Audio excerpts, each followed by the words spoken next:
सोल्डी यो कुन ठाउँ हो लोकेसन दिन त यो ददिकोट ददिकोटको कुन ठाउँ काठमाडौँबाट नजिकै एकदमै नजिकै हैन एकदम धेरै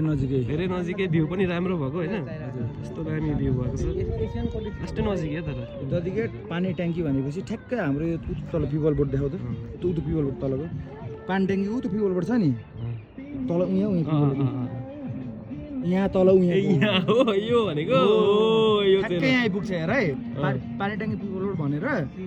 नयाँ ठिमीमा हैन माइक्रो पाउँछ त्यो माइक्रोमा चढ्यो भने ठ्याक्कै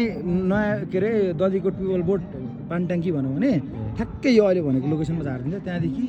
माथि हो लगभग ठिमीबाट 3-4 किलोमिटर माथि हो यो यस्तो दामी छ हेर न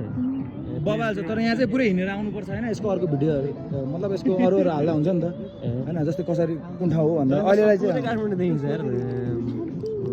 यो ठाउँमा हेर न त्यहाँ भिडियो थियो कोही छैन क्या आउँदैन क्या हतपत यस्तो मान्छे तर बस्नुलाई चिल छ क्या बस्नु चाहिँ एकदम कोही आउँदैन क्या केही मान्छेहरू आउँछ सही छ तर खोरको हेर